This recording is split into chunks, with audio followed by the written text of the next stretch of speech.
So when I thought about what I wanted to give my keynote on, and again, thank you, Sal and Swami, for the honor of that. I was going to do a clinical topic, but then I realized that's not really the heart of Emcred.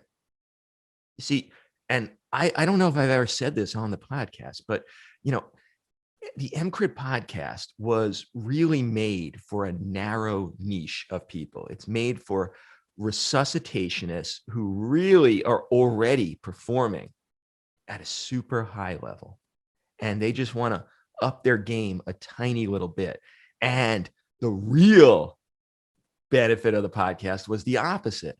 I wanted to up my game and have all the people who I hoped one day would listen actually feeding back to me and telling me, oh, no, you're not doing it right. Do it this way instead. And I would get better. And that latter one was really the secret importance of the Emcred podcast. Now, I had no anticipation that I'd get so many additional listeners in that tiny niche.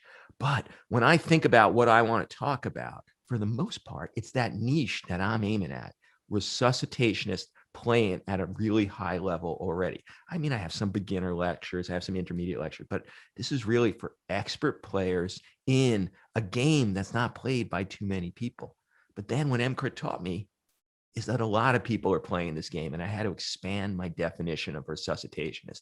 There's pre-hospital resuscitationist. There's GI resuscitationist. There's surgeons who have the resuscitationist mindset. And then I realized, wow, maybe this has broader appeal. And there's a lot of stuff about resuscitation clinically, but what I'm going to talk about today is maybe the heart of Emcred, which is the mind of the resuscitationist.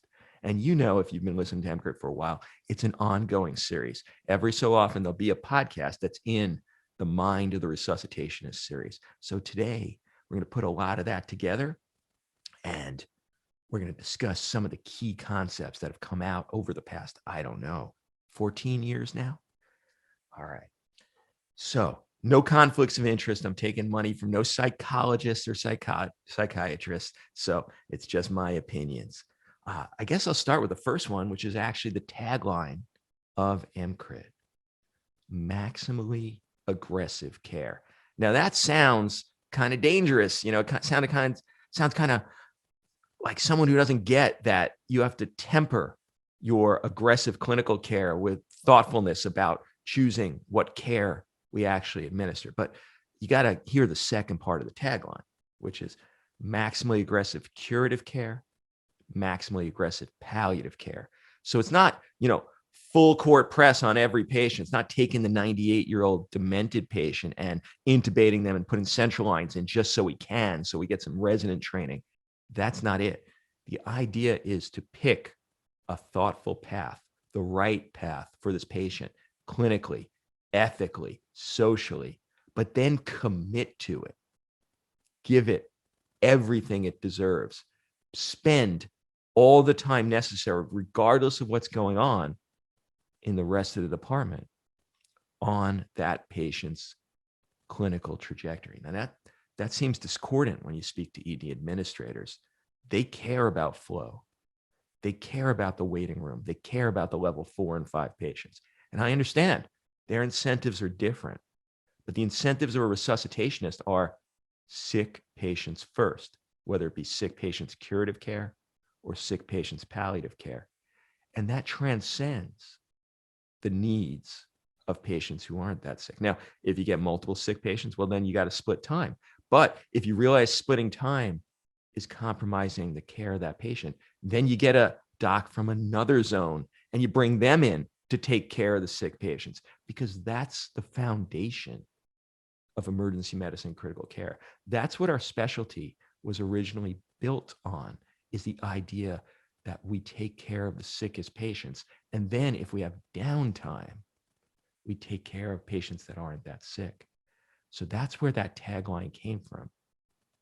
The original tagline of the show was upstairs care downstairs. And that sounded good to me at the time. I was training in emergency medicine, and I was training in a place where at the time, it's changed since then, but at the time, if you had an ICU bed available and went up, you'd get this level of care. And then if you didn't have an ICU bed available and had to stay in the ED, you got this level of care. And that discrepancy based on geography in the hospital struck me as so wrong, as so unfair to our patients that I said, I got to do something about this. I can't practice this way. And that was what set me on my path of ED critical care. But then as I saw more and more places around the country, realized, wow, sometimes we got to bring downstairs care upstairs. And so that's when the tagline changed to maximally aggressive care. Maximally aggressive curative, maximally aggressive palliative care. All right. Next one. Amateurs talk strategy. Experts talk logistics. This was so key. You get people, and if they're practicing the same way they take oral boards, in that when they're thinking about taking care of really sick patients, they're like, oh, I would put in a Blakemore. I would put in a transvenous pacemaker. Oh, I would activate massive transfusion. And then you watch it play out and you realize they're thinking about how to place a Blakemore for the first time ever. They're going around the entire department looking for supplies.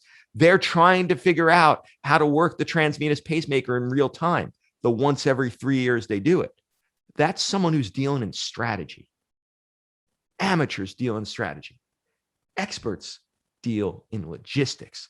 And logistics are, let's take that grand strategy and figure out ahead of time how to actually make it happen. Supply chain. Do we got the stuff? Is it stocked in a place where we could get to it quickly? Do we know how to use every single piece of equipment? And then once we've executed, do we know how to troubleshoot? And once that's done, is there a process of restock so it happens again the same way the next time? And if you're not thinking through these logistics for every single mission critical task in the emergency department, you're going to fail your patient. You're an amateur. Experts talk logistics. And it goes a step further than that, because true experts plan on logistics failing. And so true experts understand there are no nursing tasks. There are no respiratory therapy tasks. There are no clinical assistant tasks. There's just things that need to get done for resuscitation. And a master resuscitationist learns how to do all of them herself. Every single one. Every single mission critical task. If everyone called in sick that day, a master resuscitationist would still be able to get the job done. It would take her a little bit longer. She'd be running around like you get the analogy. But you could still get it done. You know how to set up the vent. You know how to set up an IV drip pump so that you can give life critical medications. That's the key. And it means that if your nursing colleagues are there, the job's going to get done quicker and better as a team. But if you get a brand new nurse and they don't know how to set up the level 1, you're like, no problem. You break off from the foot of the bed, you set it up, and then you go back to the foot of the bed. And then you talk to the nurse afterwards about, here's exactly what I did, so that you're up training. This in high reliability organizations, in military groups like special operations, it's called cross training. And they would not think of not doing it. Anytime there's another organization doing the same job, you go and you train with them to figure out, have they figured out a better way? And amongst your own team, when you have different levels, you do the cross training so that everyone knows everyone else's job, not necessarily to do it, but to be able to help out, to anticipate, to know what's happening next. It's not acceptable for nurses to say, I don't need to know how to intubate. That's the doc's gig, because if I'm starting to flail and need help and they know exactly what I'm doing, they'll be able to help me. Amateurs talk strategy. Experts talk logistics. All right. Resuscitationists are obsessive. Now, this strikes some people the wrong way. We went into emergency medicine because we're not obsessive, right? We're chill. We're happy-go-lucky. We're fly by the seat of our butts. That works fine for regular emergency medicine. Does not work for resuscitation. Doesn't work for super sick patients. You need to be meticulous and obsessive. And it doesn't mean you need to be a pain in the ass. Doesn't mean you need to be a crazy person. It doesn't need to be, all the pejoratives we have in American society. You don't need to be anal. You don't need to be OCD, but you do need to be obsessive. You do need to care about every detail to take care of critically ill patients.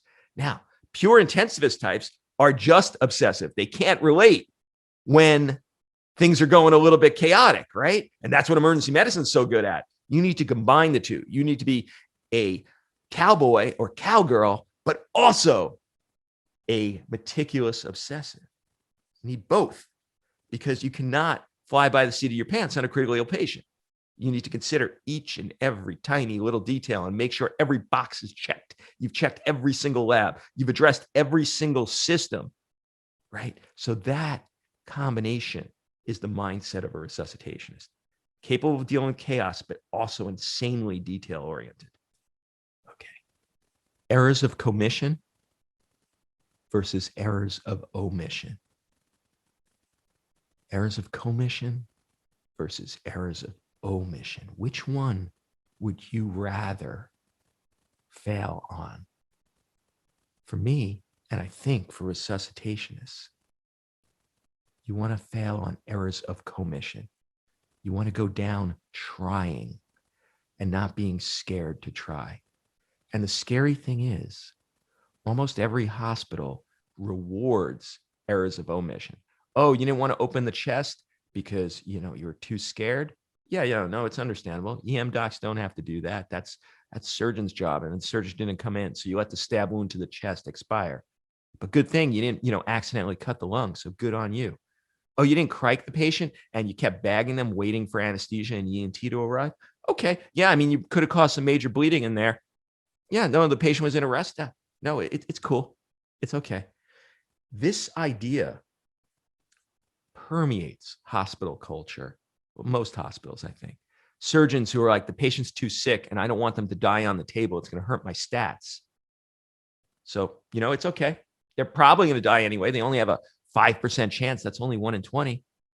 That's an error of omission, right? GI, too sick to scope. That's an error of omission. Patients who could have a chance, but we don't give it to them because we're worried about stupid things like stats instead of caring about the patient. I always want the patient to be given the best possible chance. And if that means they die while my scalpel is touching them, if it means that there's going to be a Monday morning quarterback the next day, I'm okay with that. I'm cool with that. Now, I've been lucky to always have leadership at all the jobs I've worked in, at least in my department, that supports that. They want to see that same thing. So I have a buffer.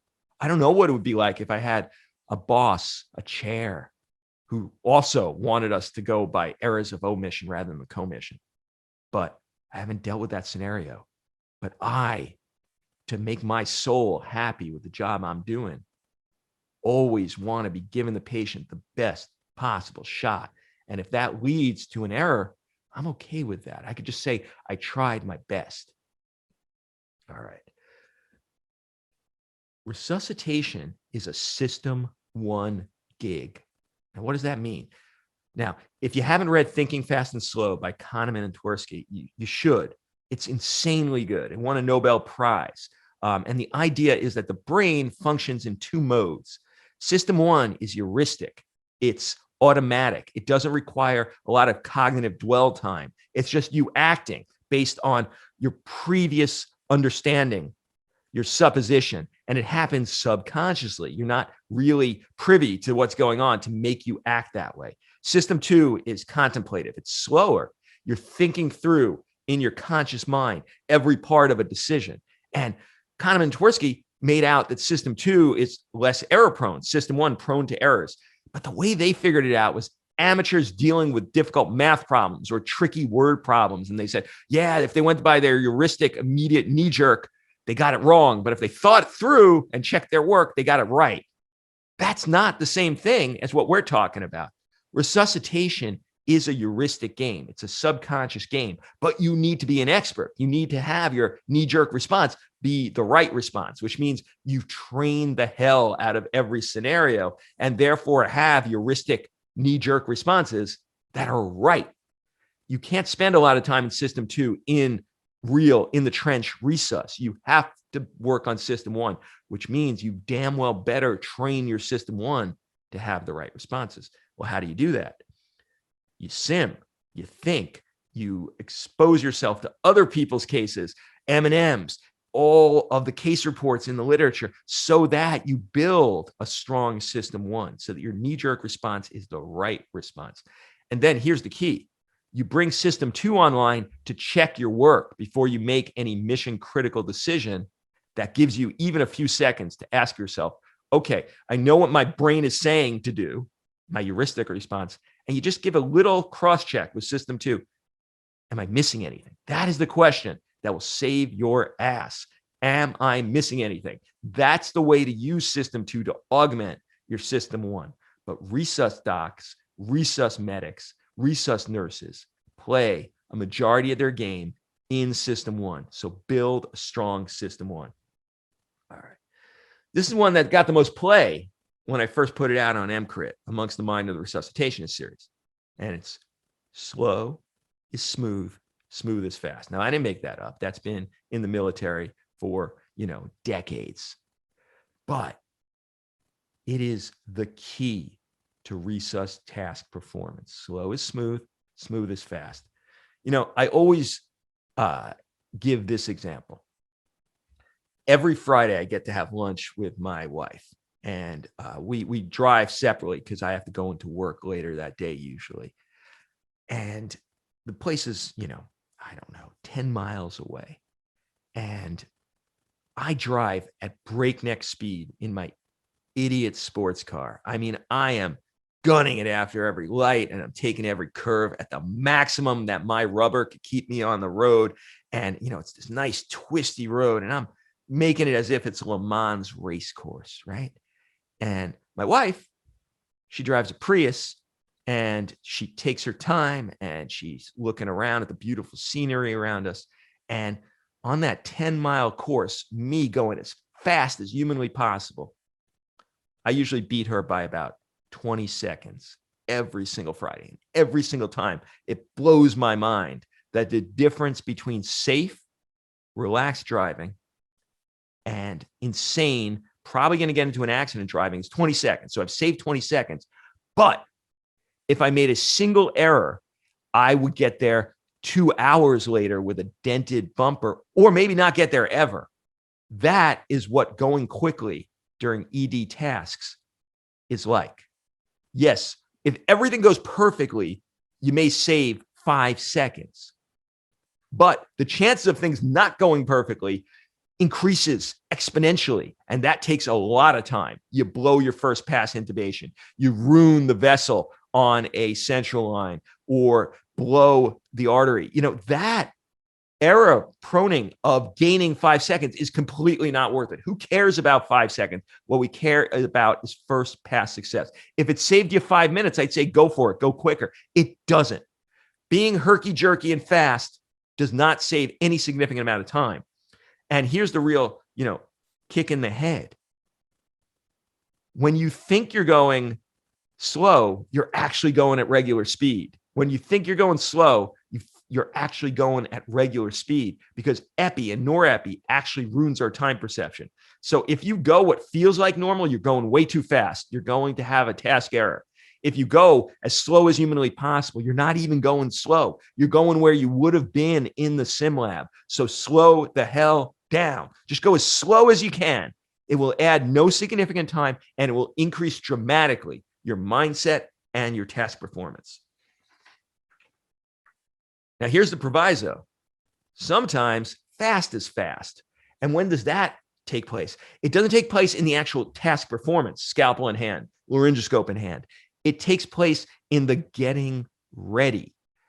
And that requires you to master the ergonomics. It requires you to master the placement of items in your resus room. It requires you to train in a sim lab or during downtime on here's how I'm going to put the table, and here's how I'm going to set up the kit, and here's how I'm going to place everything. And when I'm doing a central line, even when I'm doing it in training, or even when I'm doing it on a patient I have time on, I'm not going to pre-flush the 3 ports because that adds 2 minutes that I don't have on a critically ill patient where I need that line. And so you train in all the preparatory time such that you are making the prep, the gathering of the equipment, setting up as quick as humanly possible. That fast rewards time spent on task. Do you get it? The difference between the actual hands-on performance, slow as humanly possible, versus the prep, fast. Fast, not just in the moment, but fast in the ergonomic and stocking prep. That's where fast is rewarded. All right. Proactive versus reactive. This is the difference between a standard ED that provides pretty good care to sick patients and a true crit care ready ED. Is the former is a reactive system. The nurses are great, the docs are great, but they take care of the initial resus for 20 minutes. And then that critically ill patient gets attention only when something goes bad about them. They start getting hypotensive. Okay, everyone reacts and they're good. So they react really well. Okay, so they come, they say, okay, can we add this pressure? Can we give more blood? Blah, blah, blah. And they do it really well. But it's reactive. It's happening after the decompensation, after the negative change. True crit care EDs are proactive. They're checking out the patient on a constant basis. The nurses are in there. They're 1 nurse to max 2 patients. And if they're really sick, 1 nurse to 1 patient. So they're constantly in the room looking at the patient, and they stave off disasters before they happen, before the patient gets really hypotensive and needs to be responded to in rescue mode. They're staving off the problem beforehand. They are getting there before the patient pulls out their endotracheal tube and then has to be reintubated in a really good way, but before they have to get reintubated. So it's proactive. When you go up to an ICU, a good ICU, they're always proactive.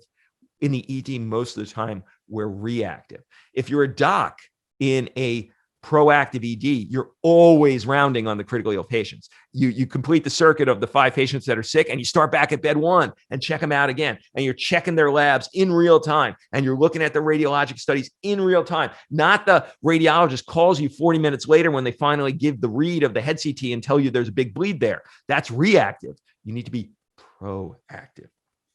All right, 2 more. Pursue excellence. This is hard. It means that, it's not enough to go to a conference once a year, even an amazing conference like this one. It means that every day you're asking yourself, how can I be better? Even a little bit better. How can I be better? It means reading constantly. It means engaging in thought processes, mental sim, listening to podcasts, listening to speakers, and then going back and actually researching the things they said, taking notes and reflecting and getting your mind to mesh through different concepts you hear in different ways. It means always asking yourself, how can I up my game on the skills and techniques and tasks of our career? It means not being complacent. It means not just going to work and think that is training. Oh, I train on the job. No, true high performance task in every domain. They're spending more time training than they are performing. That is the key. And the way we do that in Resus is to take in information, let it get synergized in our head, and then using it so that the lock-in occurs. So pursue excellence at every turn. Then last, and this seems like a throwaway, but it's not. You need to have fun. Resuscitationists should be having fun when they're doing resus, when they're on the job. If you're not, either you're a jerk and you probably don't belong in resus, or more likely, you are at the true fringes of your bandwidth. If during a really sick code, you are not having fun, you're shouting, you're feeling like agitated, and like, it means you've lost bandwidth. It means either you haven't created a role that matches your bandwidth, Maybe you should have offloaded some of your stuff to a nurse leader as well during the code. Or it means you haven't trained enough to have enough bandwidth to still be able to perform and have a sense of humor. Look at yourself on the next resus. If you're not having fun, reflect afterwards, what was keeping me from having it? Maybe you were super nervous because a task had to be done that you hadn't prepared for. Okay, well, now you know why you weren't having fun. Maybe it's because there was too much cacophony in the room. Okay, now you know you need to actually work on human factors during the next code. Maybe it was you had too much. You had to both supervise the intubation and try to run the code. Okay, you got to change the leadership structure of how these things are being done. Maybe you need to get a second doc on the next code. Having fun is a good rubric for good resuscitation. Use it, reflect on it, and fix the thing that's stopping you from having fun. All right, so there's just some of the things on the Emcred Mind of the Resuscitationist series. If you want to hear more, go to the podcast, emcred.org. But this is the stuff I really, really love. This is why I got into podcasting, is to talk about these niche topics that can make us think about how we could be better. And there's nothing more multiplicatively powerful than a good mindset. It takes in all the other things we do in our career, more importantly than learning the perfect Crike technique. And so please, please embrace this soft side of resuscitationist as well as the hard side of doing a good thoracotomy. And with that, I thank you so much for your attention, and I'd love to answer some questions.